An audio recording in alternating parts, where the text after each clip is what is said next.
só em ti, romper com as barreiras do mundo aqui, voar como o Pai nas asas da fé e ser revestido de glória e poder, viver para ti, pensar só em ti, romper com as barreiras do mundo aqui, voar como o Pai nas asas da fé e ser revestido de glória e poder. Amo o Senhor, nós te amamos, Deus.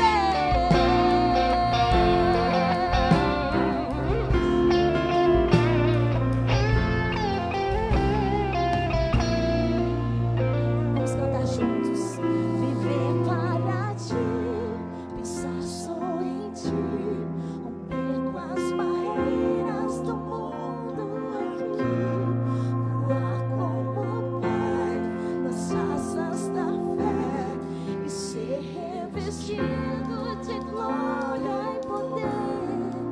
Amo o Senhor. Você pode aplaudir ao Senhor, digno do nosso amor, digno da nossa adoração. E nós devemos declarar todos os dias o nosso amor por Ele, amém? Porque quanto mais nós olharmos para Ele, menos olhamos para nós, e mais nós seremos cheios da presença do Senhor. E essa canção diz: nós consagramos tudo a Ele. Eu consagro meu viver a Ele, você consagra o seu viver a Ele. E nós vamos cantar sempre essa canção, né? A gente sempre brinca aqui no louvor que ela tem uns 15 anos, mas ela fala continuamente que ao Rei dos Reis nós consagramos tudo que somos, amém? E eu quero te convidar a cantar junto, porque eu sei que todos nós sabemos. Vamos cantar juntos, com fé e com entendimento que a Ele pertence todas as coisas na nossa vida.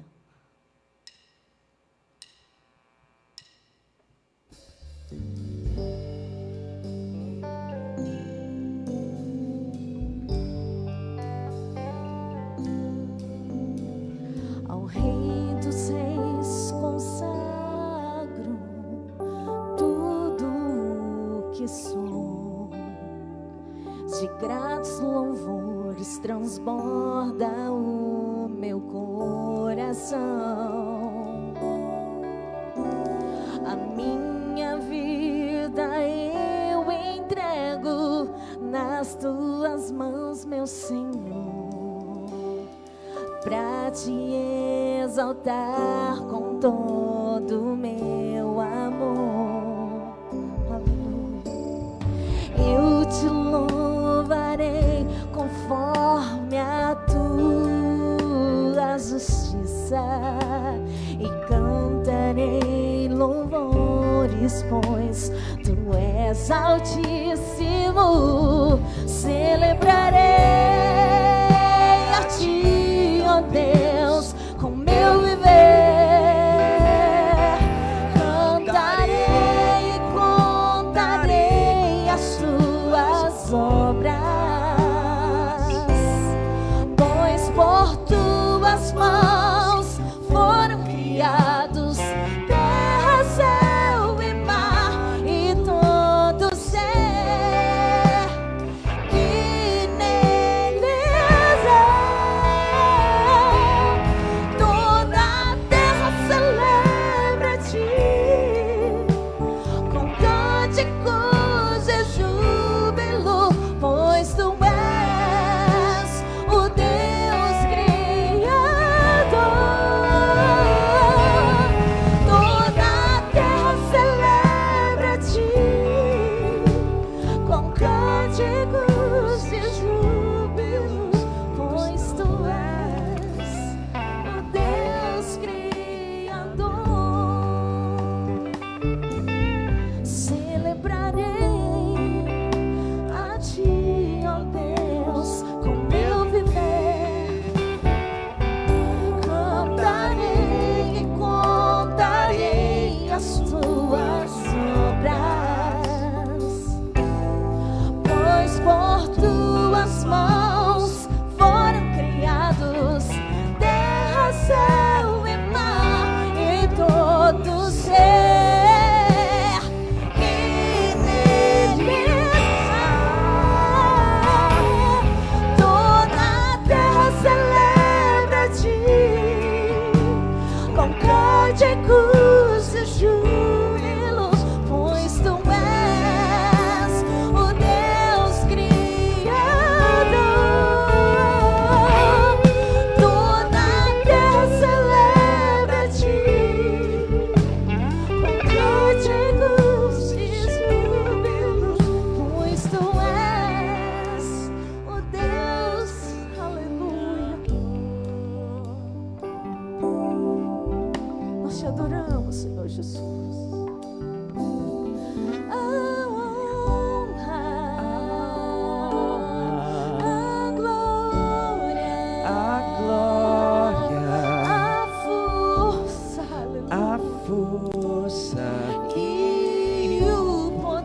adore esse Deus. Jesus, Jesus, Jesus. E o louvor ao Rei. Aleluia, santo é o teu nome. Jesus.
Nós te adoramos, Senhor, nessa noite. Nós entregamos a Ti o nosso viver, Pai. Aleluia. Feche os teus olhos. O nosso Deus é o único que nos conhece. E é o único que não nos condena, que não nos julga, mas que nos usa como um farol, como ponte em meio às águas turbulentas. Eu quero te convidar nessa noite a crer que Deus tem muito mais a fazer na minha vida e na tua. Nós precisamos olhar para Ele. Nós precisamos entregar o nosso coração a Ele. Nós te adoramos, Jesus. Nos usa, Senhor, da maneira que te agrade. Nós te adoramos, nós te engrandecemos nessa noite.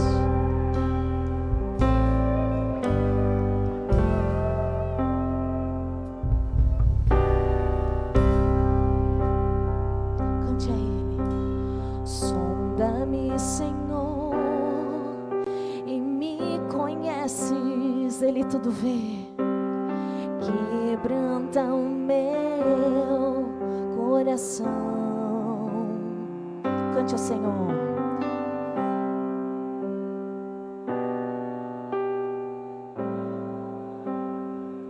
Aleluia. Aleluia, cante a Ele. Como um coral lindo, adoremos a Ele. Então, santo é o teu nome, Jesus. Usa-me, Senhor. Deixa Ele te usar. Usa-me como um farol que brilha à noite, como ponte sobre as águas, como abrigo. Flecha que acerta o alvo, eu quero ser usado da maneira que te agrade, em qualquer hora e em qualquer lugar. Eis aqui a minha vida, usa-me, Senhor. Nós te adoramos, Deus. Sonda-me, Senhor, e me conheces. Quebranta o meu coração. Transforma-me conforme a tua palavra e enche-me até que em mim se ache só a Ti. E então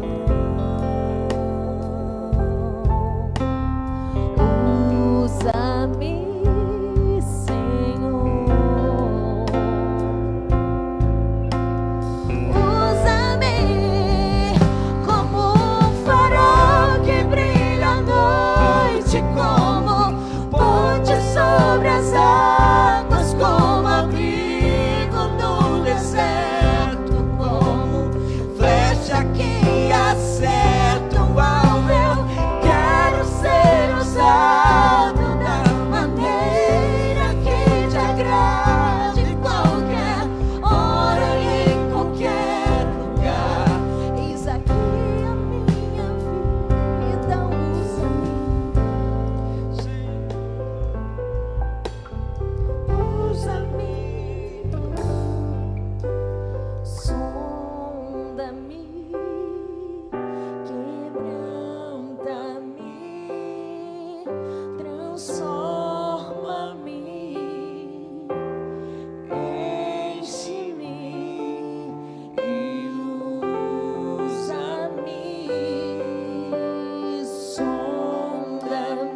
transforma-me,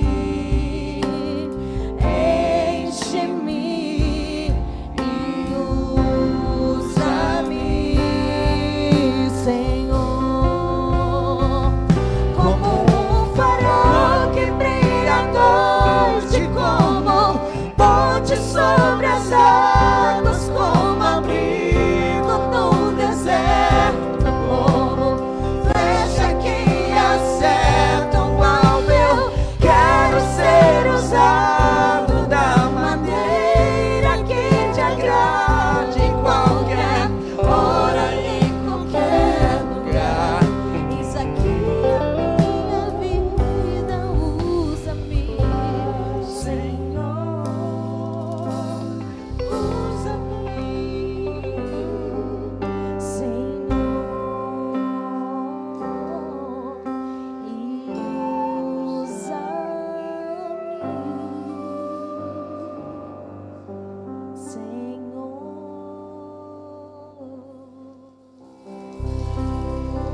Você pode aplaudir ao Senhor, digno da nossa adoração. Amém, queridos? Nós precisamos entender o chamado de Deus para a minha vida e para a sua. Por que eu estou te dizendo isso? Porque às vezes nós entendemos que o nosso chamado está aqui. Daquilo que nós vivemos aqui. Não é, Bruna, eu não tenho chamado, eu não canto, eu não toco, eu não prego, eu não sou diaconisa, diácono. Queridos, nós somos usados como flecha, é lá fora.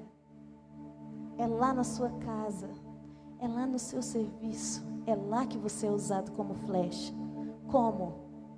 Sendo gracioso, sendo bondoso, entendendo que dentro de você não há mais culpa e nada que te condene.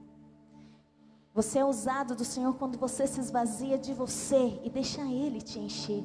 Assim você é usado como flecha, assim você cumpre o propósito, assim você cumpre o chamado. Aqui é muito fácil cumprir o chamado. Lá fora é preciso cumprir o chamado. E nessa noite eu quero te convidar a se esvaziar de você. Porque nós somos imperfeitos. Porque nós somos cheios de defeitos, cheios de falhas. Que às vezes a gente nem conhece, né? Às vezes acontece uma falha ali que você nem imagina. Esses somos nós. Mas o perfeito é Jesus. O perfeito é aquele que morreu na cruz. E hoje Ele nos diz, se esvazie de você e deixa com que eu te encha. Se esvazie da religiosidade, de tudo que nos afasta deles, queridos. E eu quero te convidar nessa noite a cantar essa canção com muita fé. Se dentro de você ainda há, como há dentro de mim, religiosidade, títulos, vontade própria, justiça própria, nós precisamos nos esvaziar dele. Porque aonde nós iremos se não for com Ele? Então eu te convido nessa noite a abrir o seu coração e deixar com que Ele seja o centro. Ele te enche e te preencha nesta noite. Amém? Quantos querem receber esse Jesus poderoso? Amém? Vamos cantar juntos. Nós queremos ao Senhor.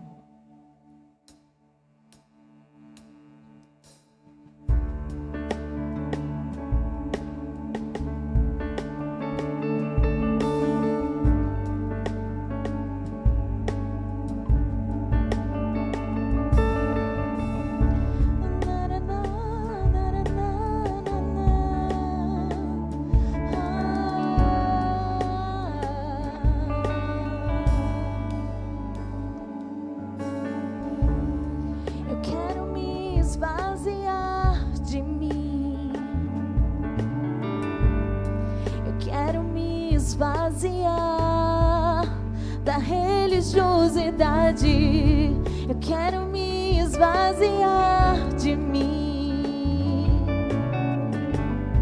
eu quero me esvaziar de todos os meus títulos e de tudo que me afasta de ti, Jesus. Eu quero me esvaziar de mim. Eu quero me esvaziar das dores e desilusões. Eu quero me esvaziar de mim. Eu quero me esvaziar da prisão do passado e de tudo que me afasta de ti, Jesus. Aonde eu irei, Senhor? Pois só tu tens as palavras de vida eterna. Onde me esconderei? Tu és o ar que eu respiro, tua presença me atrai. Então inunda-me com teu amor, transforma-me com teu amor, atrai meu coração a ti, Senhor.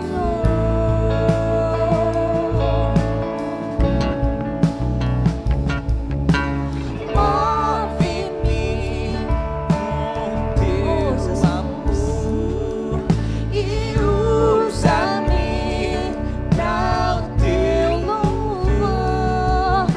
Ensina-me a ouvir o teu coração.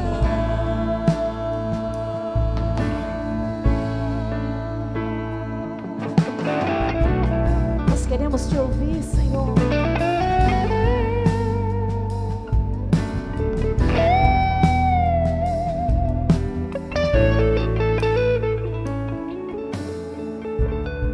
Eu quero me esvaziar de mim. Eu quero me esvaziar da religiosidade. Eu quero me esvaziar de mim. Eu quero me esvaziar de todos os meus títulos e de tudo que me afasta de ti, Jesus.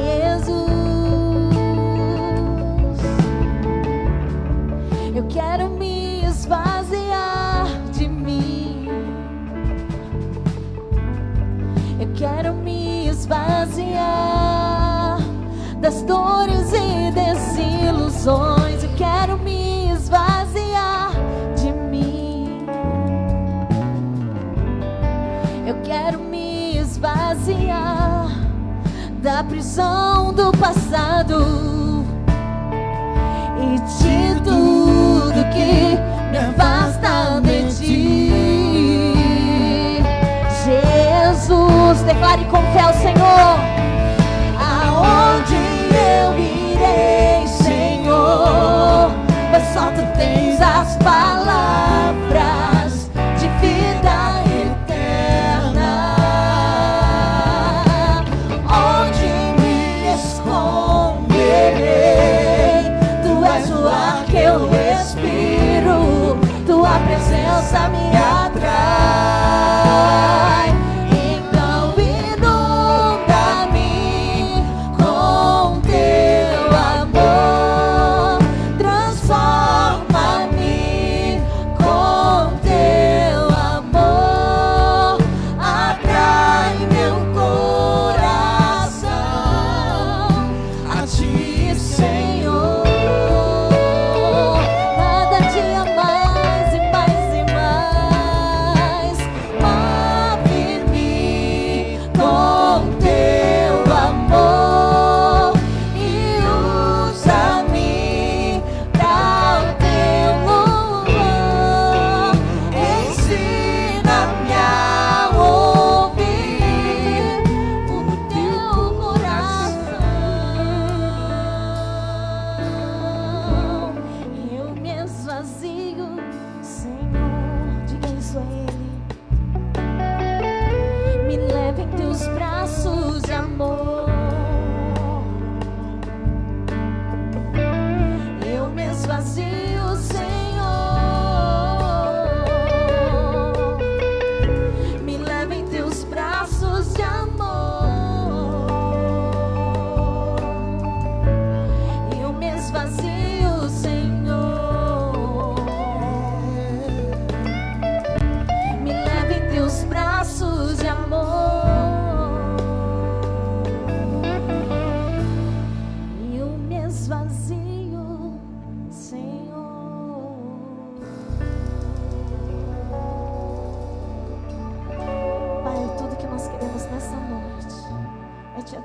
e te engrandecer.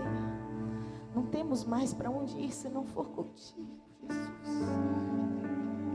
Em nenhum lugar, Senhor, há proteção. Em nenhum lugar nós encontramos o verdadeiro lar, a não ser na tua presença, Jesus.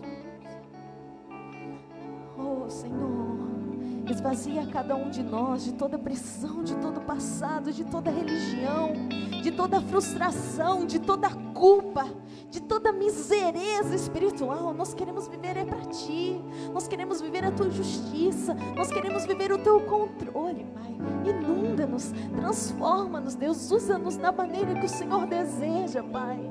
Que não seja, Deus, as nossas forças, o nosso querer, mas seja o Teu efetuar, a Tua boa obra, que é perfeita, que é agradável, Pai. Nessa noite nos transforma, Senhor Jesus.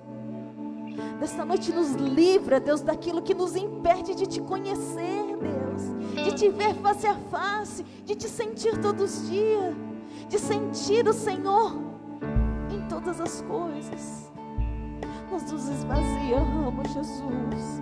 Nós nos rendemos a Ti, Deus. Que nenhuma palavra contrária chegue até nós, porque nós estamos revestidos de Ti. Que nenhuma flecha chegue diante de nós, porque nós estamos com o Senhor no controle de tudo. Que nenhuma armadilha chegue ao redor dos Teus filhos, Pai, porque nós estamos em Ti, porque nós dependemos de Ti, porque nós descansamos em Teus braços. Nos inunda nesta noite, Deus, nos transforma, Deus, nos liberta de toda a armadilha do diabo, da religião, da hipocrisia, Deus, da dor, da desilusão da religião. Nós queremos conhecer a Ti, nós queremos viver a Tua nova aliança, nós queremos viver o Teu amor, ó Pai, que excede o nosso entendimento, a paz que excede o nosso entendimento, e nós só encontramos em Ti. Então inunda-me com Teu amor, transforma-me com Teu amor, atrai meu coração a Ti, Senhor.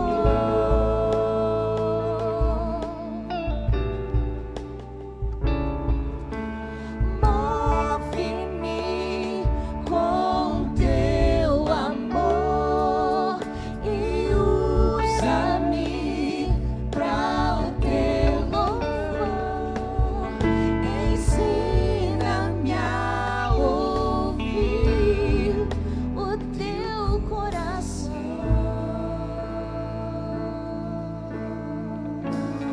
Eu me esvazio, Senhor. Você pode aplaudir ao Senhor, que te livra, que te sara nessa noite. Aleluia, Tu és digno, Jesus. Amém. Podeis se sentar.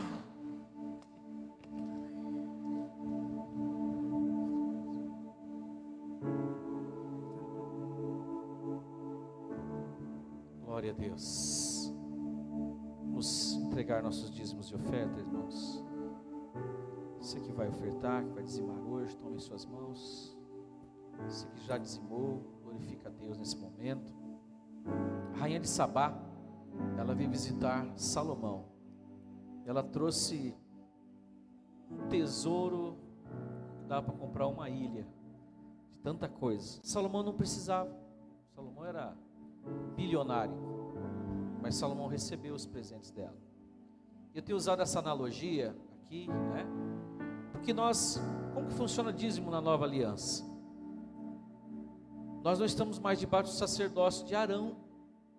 No sacerdócio de Arão, as 11 tribos tinham que sustentar uma tribo, e era obrigatório. E o Senhor disse: com maldição sois amaldiçoados, porque vós me roubais a nação toda. Porque eles não davam de mesquinhez. Tinha uma tribo que não tinha terra, não tinha tesouro, não tinha herança. Eles viviam para trabalhar para eles, e parecia pouco trabalho. Não, era uma sangueira. Vocês imaginem, irmãos, quando eles saíram do deserto, eles eram 3 milhões de pessoas. Se imagina assim, tipo umas 10 mil querendo fazer oferta diária lá, de cabrito ou de ovelha. Era uma coisa louca. Eles tinham vários turnos para trabalhar na casa do Senhor. Não podia deixar a lâmpada apagar.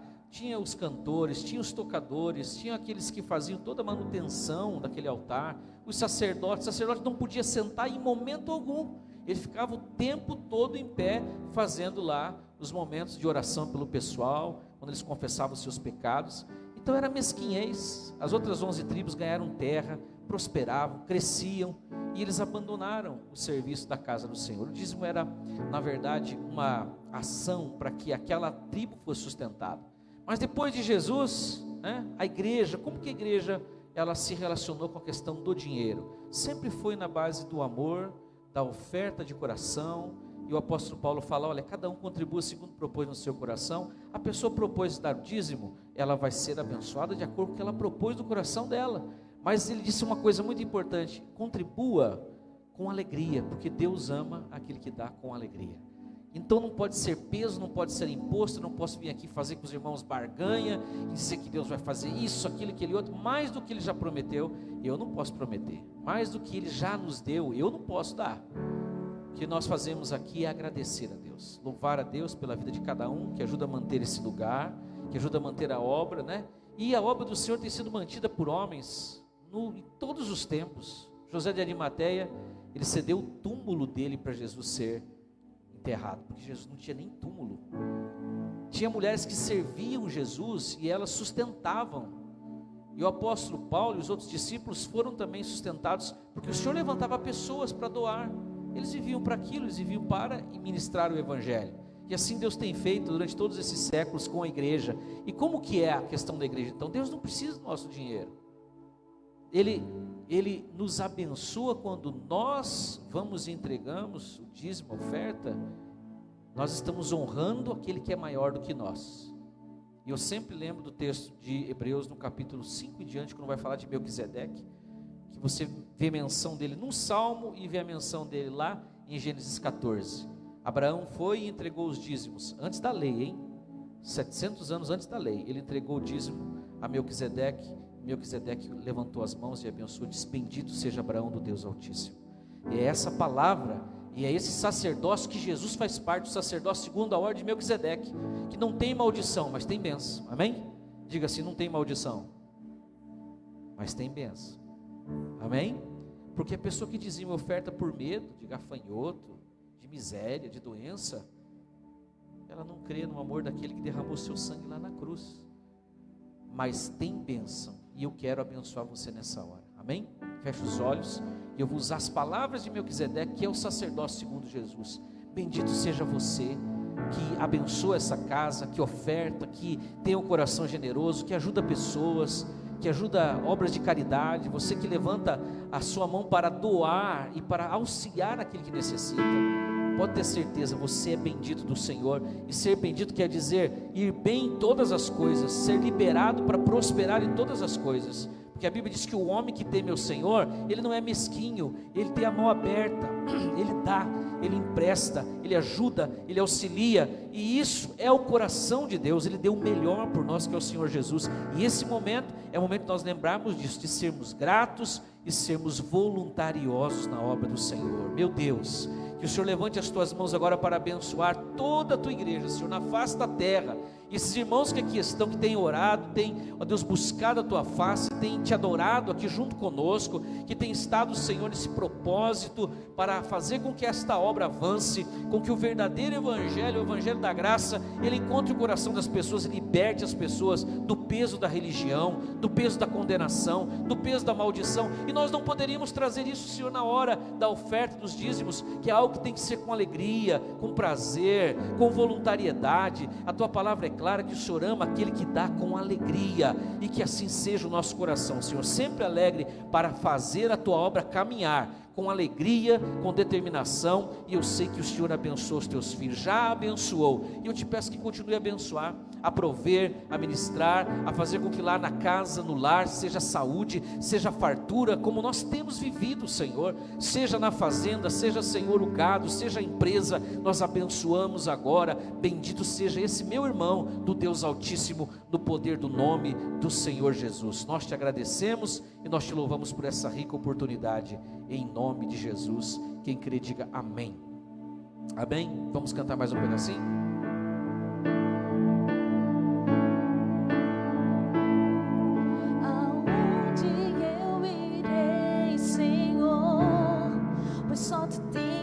tuas palavras de vida eterna. Onde me esconderei? Tu és o ar que eu respiro, tua presença me atrai. Então inunda-me com teu amor, transforma-me com teu amor, atrai meu coração a ti, Senhor.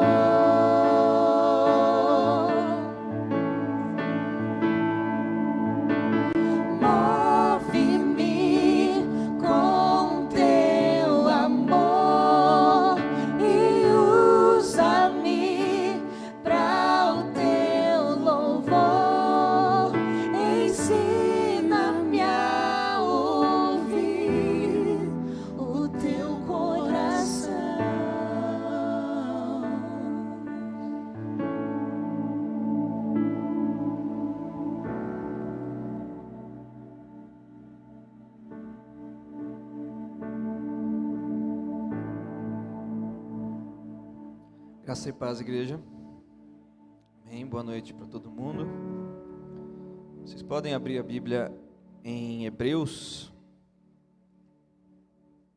capítulo 8.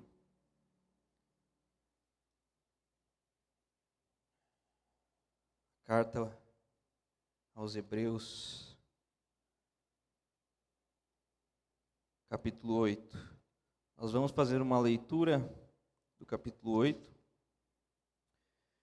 Com um complemento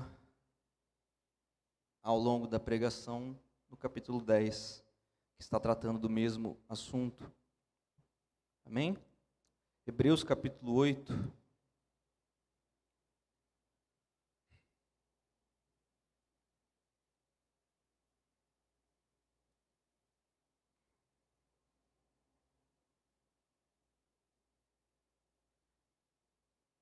O ponto principal do que estamos dizendo é que temos um sumo sacerdote tal que se assentou à direita do trono da majestade nos céus, como ministro do santuário e do verdadeiro tabernáculo que o Senhor fundou, não o homem.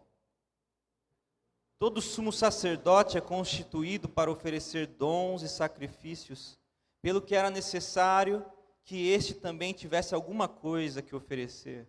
Ora, se ele estivesse na terra, nem seria sacerdote, havendo já sacerdotes que oferecem dons segundo a lei. Eles servem num santuário que é figura e sombra das coisas celestiais. É por isso que Moisés divinamente foi avisado quando estava para construir o tabernáculo: vê que faças tudo conforme o modelo que te foi mostrado no monte. Agora, porém, Jesus alcançou um ministério superior ao deles, como também a aliança da qual ele é mediador é superior à aliança antiga, que está firmada em promessas superiores. Pois se aquela primeira aliança tivesse sido sem defeito, nunca se teria buscado lugar para a segunda. Deus, porém, repreendendo-os, diz: virão dias, diz o Senhor, em que com a casa de Israel e com a casa de Judá estabelecerei uma nova aliança. Ela não será segundo a aliança que fiz com seus pais, no dia em que os tomei pela mão para os tirar da terra do Egito, porque não permaneceram naquela minha aliança, e eu para eles não atentei, diz o Senhor. Esta aliança que depois daqueles dias farei com a casa de Israel, diz o Senhor, essa é a aliança: porei as minhas leis na sua mente, e em seu coração as escreverei. Eu serei o seu Deus, e eles serão o meu povo. E não ensinará jamais cada um ao seu próximo, nem cada um ao seu irmão, dizendo: conhece ao Senhor, porque todos me conhecerão, desde o menor deles até o maior, pois lhes perdoarei a maldade de seus pecados e de suas iniquidades não me lembrarei jamais, dizendo: nova aliança ele tornou antiquada a primeira. Ora, aquilo que se torna antiquado e envelhecido, perto está de desaparecer. Amém? Pai, muito obrigado por essa palavra. Muito obrigado pela nova aliança, Deus. Muito obrigado porque o Senhor preparou esse momento para nós, Deus. Muito obrigado porque nós estamos na graça de Deus, meu Pai. Muitas vezes não percebendo, meu Pai. Muitas vezes não sentindo. Mas nós estamos desfrutando da graça o tempo todo, Deus. Então nos mostra agora, meu Pai. Nos ensina, nos faz ver. Nos faz contemplar o quão grandiosa é essa nova aliança, Deus. O quão maravilhosa é essa nova aliança, o quão superior é essa promessa que já se cumpriu em Cristo Jesus. Te peço, te agradeço em nome de Jesus. Amém. Eu não sei se todos conhecem, provavelmente devem ter ouvido já alguma vez a fábula da roupa invisível do rei. Essa fábula conta que havia um determinado rei que encontrou um suposto alfaiate em seu reino. Esse suposto alfaiate um pouco malandro começou a contar vantagens sobre o seu trabalho, sobre quem ele era, o que ele tinha capacidade de fazer. Ele inclusive disse que era um alfaiate mágico. E chegou ao ponto de dizer que ele conseguia tecer uma roupa invisível, e que só as pessoas inteligentes conseguiam enxergar aquela roupa. Só as pessoas que realmente tinham inteligência podiam ver a roupa invisível que ele conseguia tecer. E o rei, impressionado, o rei muito vaidoso também, ficou curioso e quis que esse alfaiate tecesse então essa roupa invisível, que só os inteligentes podiam ver. E assim foi, passaram-se algumas semanas, o rei foi ver a roupa que o alfaiate fez para ele. Só que ele não viu nada, porque não tinha de fato uma roupa. Só que não querendo parecer burro, não querendo parecer inferior, ele fingiu que estava vendo a roupa. Nossa, que roupa maravilhosa! E então fingiu que estava vestindo a roupa. E não satisfeito, ainda quis se exibir, ainda quis desfilar, ainda quis se apresentar para as pessoas do reino. Vejam, o rei vai desfilar com a roupa invisível que só as pessoas inteligentes podem ver. Então as pessoas preparadas, de repente o rei surge com aquela roupa invisível, e todos ficam em silêncio, mas de repente, de um a um, eles começam a falar entre si: nossa, que roupa maravilhosa, que roupa linda, que roupa esplêndida do rei.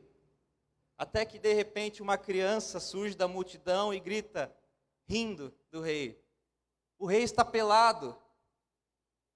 Nessa hora todo mundo acaba com a farsa, começa a rir também, começa a caçoar do rei, dizendo que ele estava pelado. E o rei, para manter a pose, a superioridade, finge que só ele está enxergando aquela roupa invisível, que só os inteligentes podem ver. Essa fábula é uma fábula que a lição de moral dela é que muitas vezes nós, quando queremos parecer inteligentes,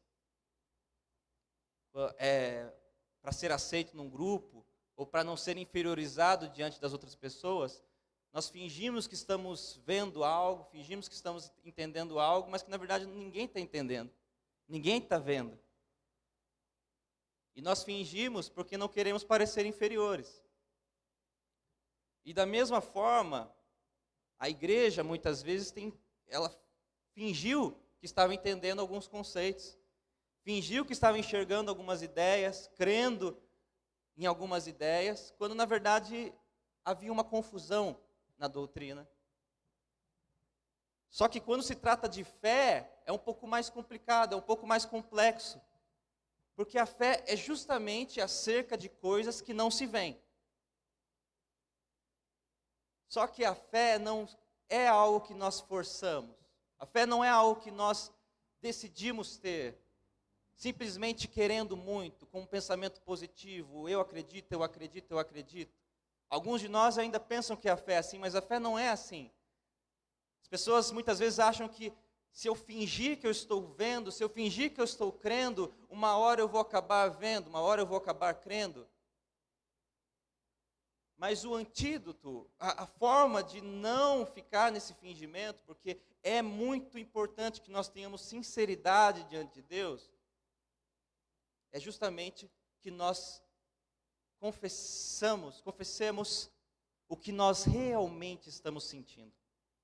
Nós precisamos realmente confessar para Deus, porque Ele vê tudo, Ele sabe o que está aqui dentro do nosso coração. Então nós temos que ser sinceros conosco, sermos sinceros com Deus. Deus, eu não estou crendo, por favor aumenta-nos a fé, aumenta a minha fé. Deus, eu não estou vendo, por favor me mostra. Deus, eu não estou sentindo, toca o meu coração. Só que, muitas vezes, por causa dessa falta de sinceridade, porque não queremos parecer pessoas que não têm fé, não queremos parecer pessoas inferiores, pessoas menos capacitadas.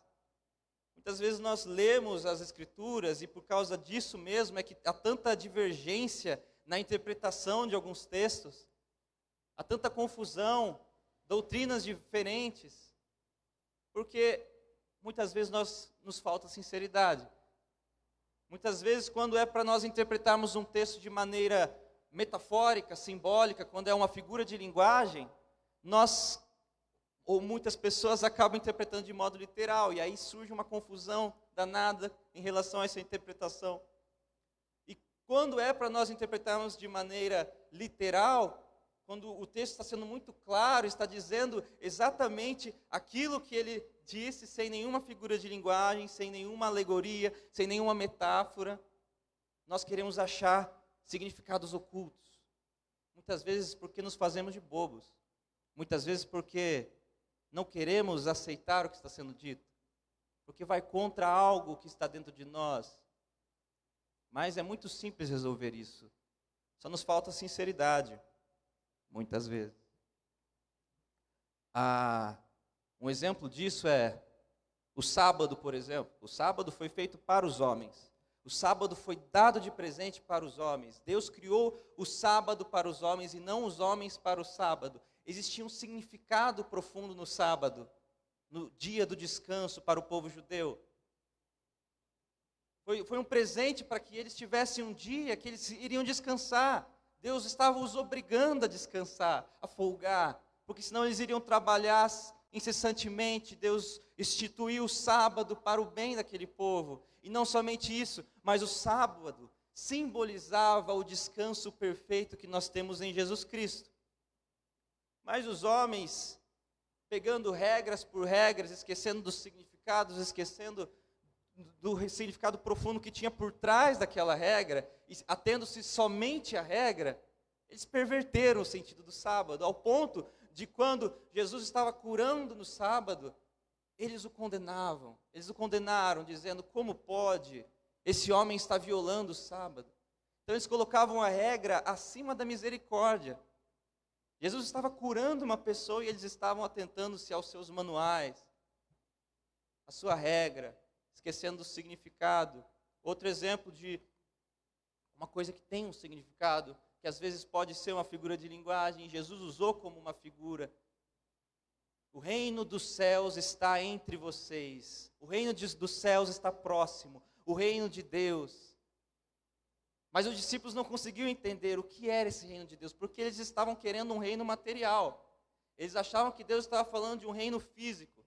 Eles achavam que Jesus iria formar um grupo militar, iria tomar Jerusalém, iria guerrear contra Roma, iria se estabelecer como rei do mundo inteiro.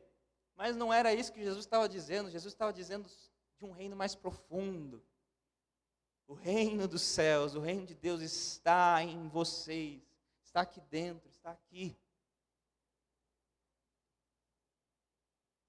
Agora um exemplo, quando Jesus estava falando de forma literal, estava sendo muito claro, sem nenhuma alegoria, sem nenhuma figura de linguagem. Amem o próximo como a ti mesmo. É muito simples. Ame o próximo como a ti mesmo. Então vem um doutor da lei, um sujeito muito estudado, muito culto, e fica perplexo, tentando entender esse ensinamento que estava na lei. E ele não consegue entender isso de forma literal. Para ele tem que ser algo mais complexo. Deve ter algum enigma, deve ter alguma pegadinha nesse mandamento. Jesus, diga-nos, quem é o meu próximo? O que é o amor ao próximo? Ele está tentando encontrar um significado além da simplicidade desse mandamento, é simplesmente cuidar das pessoas que estão ao seu redor. Então Jesus conta a parábola do bom samaritano para explicar esse mandamento. Em outro momento ele fala que Lázaro vai ressuscitar e Maria olha e diz, eu sei que ele vai ressuscitar no último dia, quando Jesus vier, quando Deus se manifestar. Mas ele estava falando que Lázaro realmente, literalmente iria ressuscitar. Mas ela não podia acreditar naquilo, era tão complexo, era tão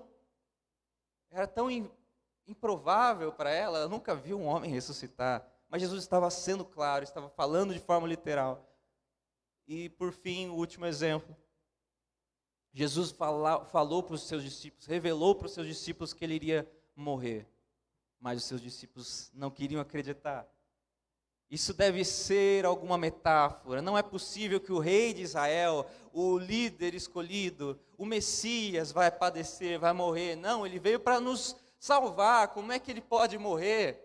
Então ele falava claramente, ele os alertava, ele os avisava, mas eles não conseguiam ouvir, não conseguiam entender o que ele estava falando, embora ele estivesse falando uma coisa muito clara, muito simples. E esse texto que nós lemos, capítulo 8 de Hebreus, está tratando de um assunto que é complexo para muitas pessoas. Embora o texto esteja sendo muito claro, o texto está falando de forma clara, de forma direta, nos ensinando, mas muitas vezes porque nós não conseguimos acreditar nisso aqui, porque nós achamos muito inverossímil, achamos muito improvável, nós não entendemos o que está claro. O texto está falando aqui, e na época havia os cristãos judaizantes, aqueles cristãos que queriam retornar para a lei, aqueles cristãos que achavam que a graça e a lei podiam andar de mãos dadas, que não era necessário simplesmente abandonar, por exemplo, a circuncisão. Vamos voltar a nos circuncidar, porque a lei ela pode andar de mãos dadas com a graça e nós temos que continuar cumprindo a lei, senão nós vamos nos perder, senão nós vamos estar condenados. Eles não conseguiam entender a nova aliança. E o autor aqui entra nos revelando a característica da nova aliança. Tirando todas as dúvidas, tirando qualquer tipo de questionamento, qualquer tipo de ideia contrária que possa vir em relação à nova aliança, ele vai expor agora o que é a nova aliança, de forma clara, de forma direta. Só que muitas vezes nós não conseguimos de fato sentir isso. Nós não conseguimos visualizar essa nova aliança. Nós não conseguimos entender de fato o que é essa nova aliança. Por isso eu quero que você tenha sinceridade nessa noite. Quero que você olhe no fundo do seu coração e sinta, tente sentir, tente entender, tente vislumbrar, visualizar de fato o que você crê em relação a essa nova aliança. O autor aqui vai falar sobre a nova criatura também. O Espírito vivificado que Deus nos deu. E a pergunta que eu tenho nessa noite é: será que nós conseguimos ver esse Espírito vivificado dentro de nós? Será que nós temos vivido dessa forma? Nós conseguimos sentir de fato que existe um Espírito vivificado dentro de nós, que nós somos uma nova criatura? Ou nós achamos que no fundo, isso é uma figura de linguagem? Não existe de fato uma nova criatura, não existe de fato uma nova vontade dentro de nós, um novo ser, um Espírito vivificado. Esse texto vai nos mostrar que não é uma figura de linguagem. Esse texto vai nos mostrar claramente o que é a nova aliança. E o que nós recebemos por causa dessa nova aliança. Agora, vamos entender primeiro, antes de partir para a nova aliança, vamos entender o que é uma aliança. Vamos entender o que foi a antiga aliança. Uma aliança é um acordo, É um contrato entre duas partes, de direitos e obrigações, em que uma parte entra com uma obrigação, com um dever, a outra parte entra com outro dever, e assim é o contrato. Mas no tocante à lei, como funcionava isso? Porque Deus cumpria com a sua parte do contrato. Deus abençoava o povo de Israel constantemente. Deus prosperou aquela nação. Deus fez deles uma nação próspera, um povo pequeno, que ninguém conhecia. Deus os exaltou na terra. Só que eles não tinham capacidade para cumprir com a parte deles do contrato.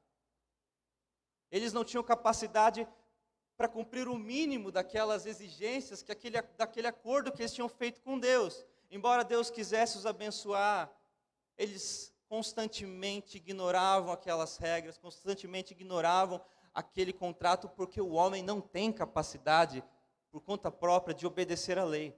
Não tem capacidade por conta própria de seguir todas as regras, todos os mandamentos.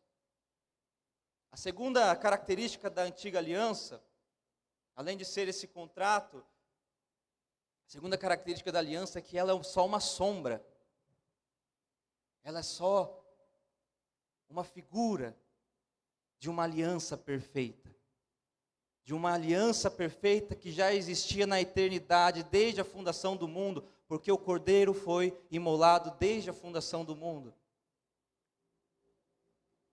O texto vai dizer aqui, no versículo 5 do capítulo 8, eles servem num santuário que é figura e sombra das coisas celestiais. É por isso que Moisés divinamente foi avisado quando estava para construir o tabernáculo: vê que faças tudo conforme o modelo que te foi mostrado no monte. Foi mostrado para Moisés o verdadeiro tabernáculo que está lá nos céus, preparado para o Cordeiro de Deus. E Moisés fez uma cópia desse tabernáculo. Essa era só para ser uma cópia, para representar o verdadeiro tabernáculo que estava preparado. Então a antiga aliança era uma sombra. A antiga aliança era apenas um meio de Deus nos preparar para o momento em que Ele nos daria, nos revelaria a nova aliança que é perfeita. Capítulo 10 de Hebreus também fala a mesma coisa, versículo 1. A lei, tendo a sombra dos bens futuros e não a imagem exata das coisas, não pode nunca, pelos mesmos sacrifícios que continuamente se oferecem de ano em ano, aperfeiçoar os que se chegam ao culto. A lei, tendo a sombra dos bens futuros e não a imagem exata. Então, a antiga aliança era uma sombra, a antiga aliança era uma figura que apontava, que preparava para a verdadeira aliança, que é perfeita. E quais então são as características da nova aliança?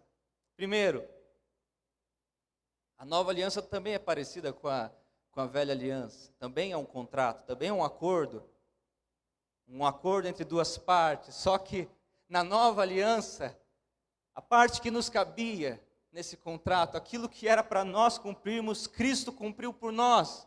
E cumpriu de uma vez por todas, cabalmente. A nossa parte nesse acordo já está cumprida, está paga, está consumada. Então nós temos acesso às bênçãos de Deus, porque Deus entra com as bênçãos. Essa é a parte de Deus. Só que a nossa parte não fomos nós que fizemos, foi Cristo que fez em nosso lugar e fez de uma vez por todas. De uma vez por todas. Segunda característica da nova aliança.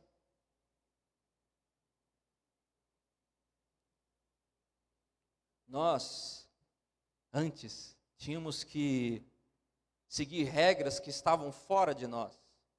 Nós tínhamos que observar manuais, regras de conduta, fórmulas. Nós precisávamos constantemente nos atentar para o nosso comportamento, porque no fundo, a gente queria fazer outras coisas. No fundo, a gente não amava coisa nenhuma. No fundo, a gente não tinha poder efetivo para fazer o bem.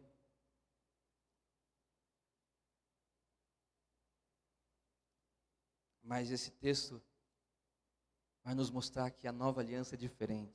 Primeiro eu quero ler com vocês o capítulo 10, a partir do versículo 9. Jesus Cristo.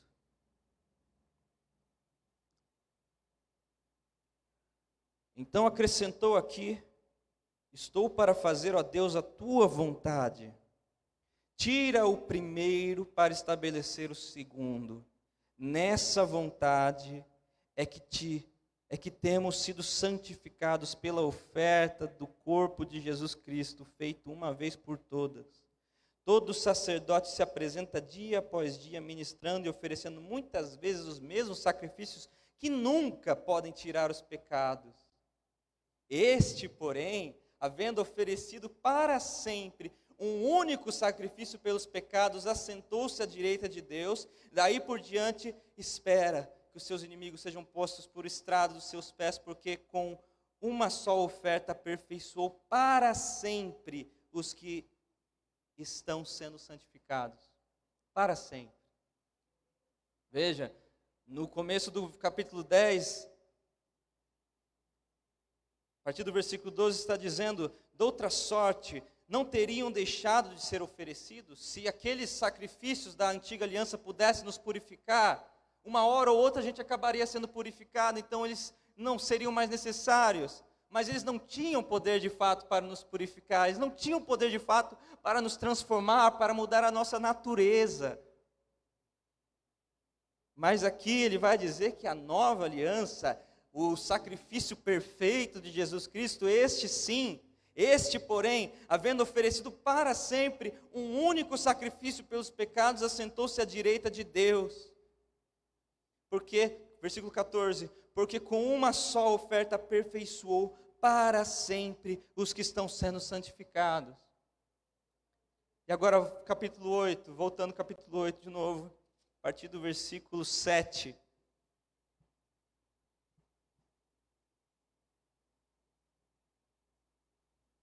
Pois se aquela primeira aliança tivesse sido sem defeito, e o defeito não está em Deus, o defeito não está na lei, o defeito estava em nós. Se ela tivesse sido sem defeito, nunca se teria buscado lugar para a segunda. Deus, porém, repreendendo-os, diz: virão dias, diz o Senhor.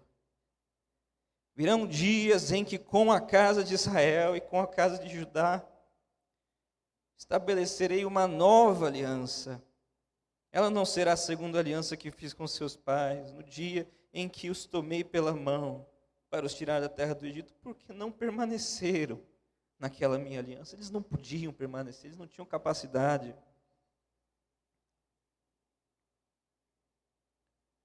E eu, por isso, para eles não atentei. Esta é a aliança que depois daqueles dias farei com a casa de Israel, diz o Senhor: porei as minhas leis na sua mente, e em seu coração as escreverei. E eu serei o seu Deus, e eles serão o meu povo. E não ensinará jamais cada um ao seu próximo, nem cada um ao seu irmão, dizendo: conhece ao Senhor, porque todos me conhecerão, desde o menor deles até o maior.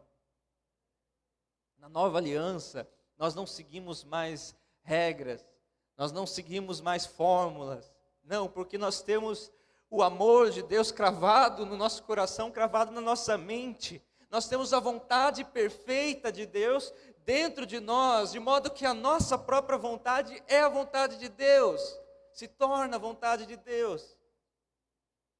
Será que nós realmente acreditamos nisso? Será que nós realmente conseguimos sentir essa vontade boa, perfeita, agradável dentro de nós, gritando dentro de nós, clamando dentro de nós? Ou nós estamos ainda seguindo regras, olhando por uma ótica moralista, religiosa, porque nós não confiamos que realmente queremos o bem, nós não confiamos que realmente existe uma nova criatura, não uma figura de linguagem de uma nova criatura, mas uma nova criatura real, com a vontade real, vontade boa, dada pelo Espírito de Deus. Vejam, se por acaso um paralítico que anda numa cadeira de rodas for curado, Será que ele pode desfrutar dessa cura? Será que ele pode andar? Será que ele pode saber agora a capacidade que as suas pernas têm, se ele continuar na cadeira de rodas? Não, não pode. Da mesma forma, se nós continuarmos usando a lei, que era uma muleta, que era uma cadeira de rodas, porque nós não tínhamos capacidade de fato, nós não queríamos o bem de fato, todos pecaram destituídos estão da glória de Deus, nós não desejávamos a Deus, por isso precisávamos da lei, por isso precisávamos das regras. Mas se nós continuarmos agora, já curados, já sendo novas criaturas, já sendo o Espírito vivificado, dependendo de regras, dependendo de normas, de manuais, é um sinal de que nós não visualizamos ainda o poder que existe dentro de nós, o poder efetivo que existe dentro de nós, através do Espírito de Deus que habita em nós, que se move dentro de nós. Por isso, é preciso coragem. E se nós não visualizamos, se nós não sentimos, se nós não entendemos, nós devemos ser sinceros com Deus. Deus, eu não vejo, Deus, me mostra a tua face. Deus, eu não sinto, me toca, Deus. Deus, eu não entendo, me ensina. E Ele vai nos mostrar, mas então também nós precisamos ter coragem, ousadia, para acreditar, para confiar de fato que existe essa vontade dentro de nós. Então, como isso funcionaria na prática? O que é que eu tenho que fazer? O que é que eu não tenho que fazer? Nós pensamos sempre com categoria moral, certo e errado, bem ou mal. Mas existe uma vontade dentro de nós.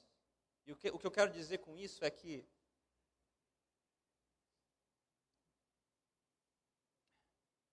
se nós buscarmos lá no fundo, se nós formos sinceros conosco, nós que somos nascidos de novo, nós pensarmos naquilo que nós mais queremos, naquilo que nós realmente queremos, aquela vontade maior que temos dentro de nós vamos perceber que não tem nada a ver com a futilidade do nosso pecado, não tem nada a ver com a futilidade dos nossos desejos mesquinhos, pequenos, porque nós vamos perceber que existe de fato uma vontade de ter uma vida digna, de ter uma vida de significado, de viver uma vida plena, uma vida abundante. Ninguém quer ficar rolando na lama. Nós não queremos ficar rolando na lama, nós desejamos ardentemente a presença de Deus, essa vontade está aqui dentro de nós. Mas a força do pecado é a lei. A força do Espírito não é a lei, a força do Espírito é a fé. Nós temos que ter fé, nós temos que dar esse passo de confiança. E eu quero convidar vocês nessa noite para dar esse passo de confiança, de parar de pensar em questões de fórmulas, de regras, mas de mergulhar nessa profundidade, nessa sinceridade do ser, encontrar essa vontade que existe dentro de você e se lançar nessa vontade, e viver essa plenitude que existe já disponível para nós. Assim nós vamos encontrar, nós vamos descobrir que nós já podemos andar com as próprias pernas. Nós não precisamos mais dessa muleta, nós não precisamos mais da cadeira de rodas. Nós vamos descobrir o poder de Deus dentro de nós. Mas para isso nós temos que abandonar a velha aliança. Temos que abandonar a antiga aliança, porque a antiga aliança não pode nos purificar, não podia nos transformar. Mas a nova aliança já nos transformou. Nós já somos espíritos vivificados. Nós já somos nova criatura. Quero chamar agora o pastor Loyola. Ele vai cantar uma música do Voz da Verdade. Vou pedir para ele. Só terminando esse texto. Pois lhes perdoarei a maldade de seus pecados, e de suas iniquidades não me lembrarei jamais. Está pago, está perdoado. Você é salvo, você é santo, você é justiça de Deus. Você não é mais um pecador, você é santo, não por causa do seu mérito, mas por causa do mérito de Cristo. Nós somos a justiça de Deus. Acredite nisso. Peça para que Deus te mostre isso. Não olhe para as suas falhas, olhe para o mérito de Cristo. E Ele vai te mostrar que a justiça, que Ele te fez justiça. Aquele que não tinha pecado se fez pecado para que nós pudéssemos ser a justiça de Deus. Então essa vontade já está aqui dentro de nós. Nós temos dentro de nós o DNA do Filho de Deus. Amém?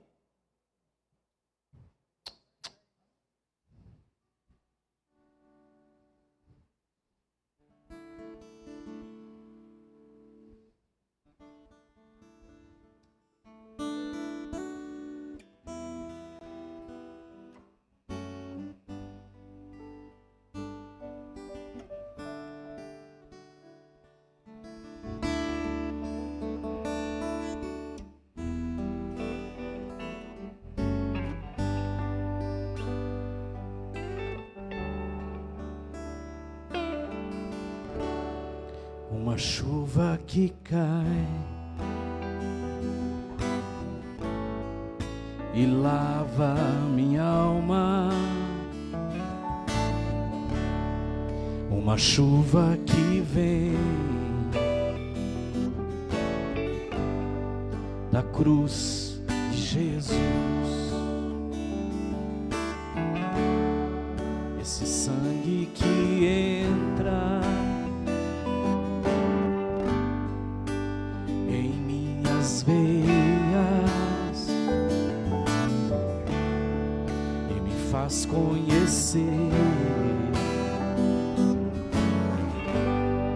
quem é o meu Pai.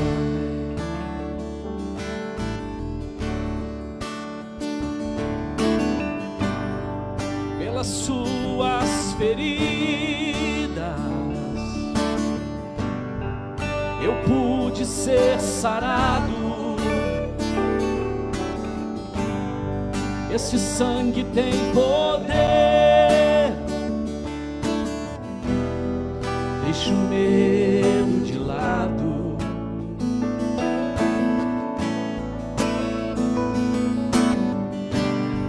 Pelas suas feridas eu pude ser sarado. Esse sangue tem poder. Deixa o medo de lado. Deixa o medo de lado.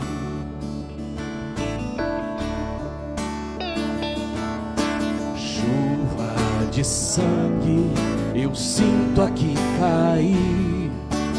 Lava minha alma e cura o meu ser.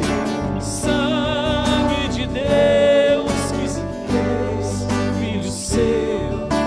Meu DNA tem o código do Filho de Deus.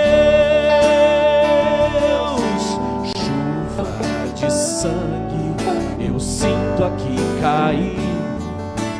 Lava minha alma e cura o meu ser. Sangue de Deus que me fez filho seu. Meu DNA tem o código do Filho de Deus.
cear agora.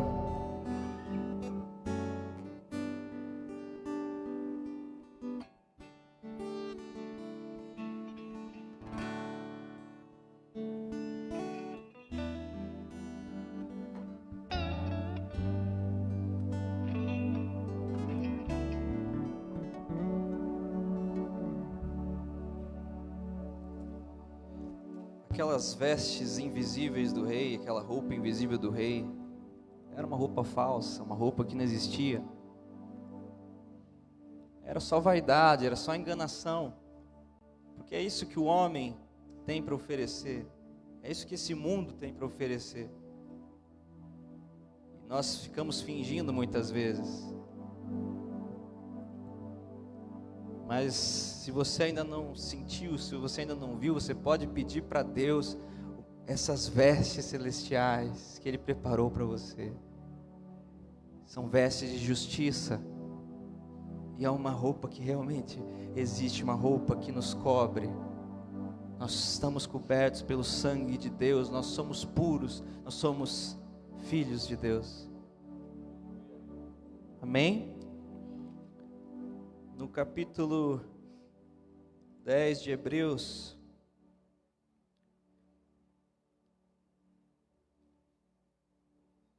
a partir do versículo 19, está escrito: portanto, irmãos, tendo ousadia para entrar no Santo dos Santos, pelo sangue de Jesus, pelo novo e vivo caminho que Ele nos consagrou pelo véu, isto é, pelo seu corpo. E tendo grande sacerdote sobre a casa de Deus, cheguemo-nos com um verdadeiro coração, em plena certeza de fé, tendo o coração purificado da má consciência e o corpo lavado com água limpa. Guardemos firme a confissão da nossa esperança, pois fiel é aquele que fez a promessa.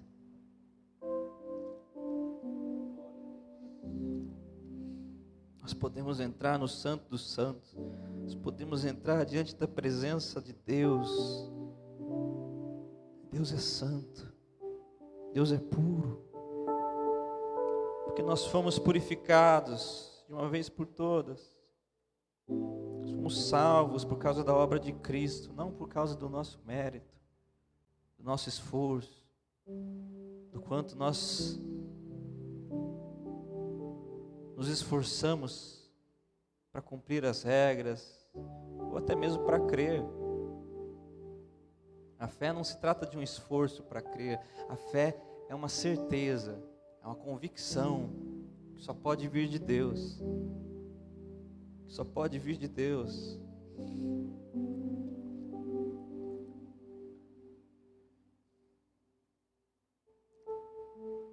Vamos cear agora. Bruna vai cantar uma canção. Quero dizer que antes nós tínhamos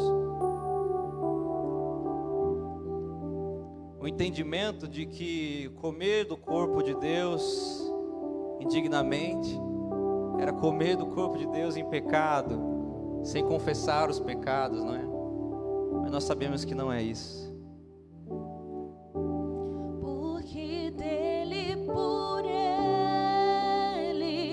para ele são todas as coisas. Comer do corpo de Deus de forma digna, discernindo esse corpo. Porque dele, por ele,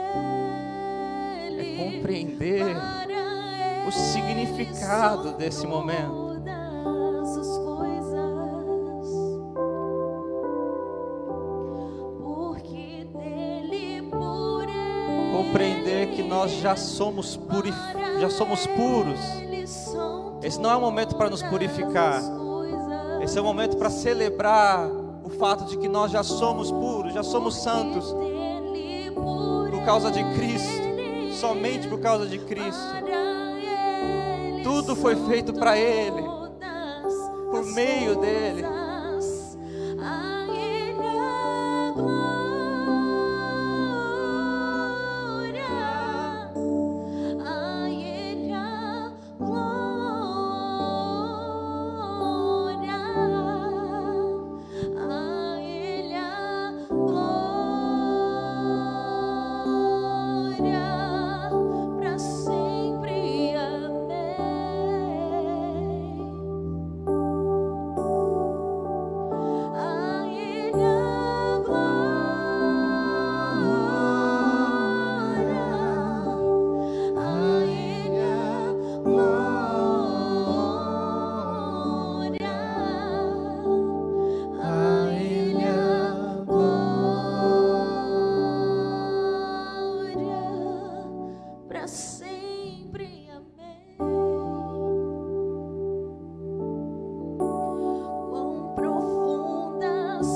Pai, nós consagramos agora esse suco, nós consagramos agora esse pão, meu Pai, que traz um significado tão profundo, Deus. Nós estamos aqui para celebrar a nova aliança feita no Teu sangue, Deus. A nova aliança, Deus.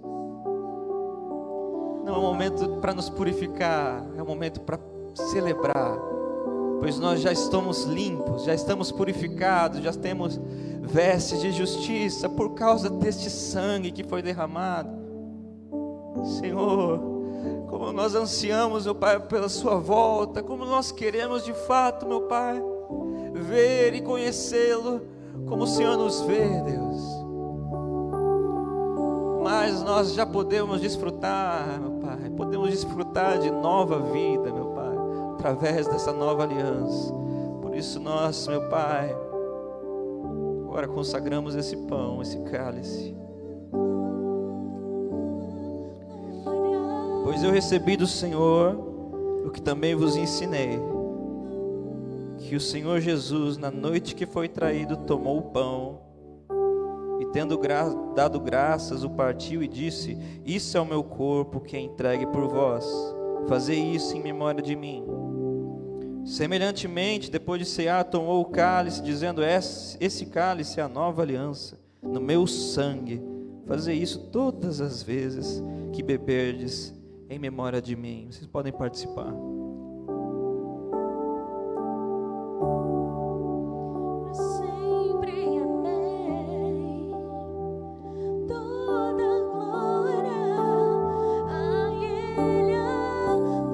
Se ajoelhar, se você quiser orar, se você quiser contemplar a presença de Deus, celebrar essa nova aliança, ela é verdadeira, ela já se concretizou. Nós somos espírito vivificado, nós temos a presença de Deus dentro de nós. Ele habita, Ele se move, Ele se move. Ele se move dentro de nós.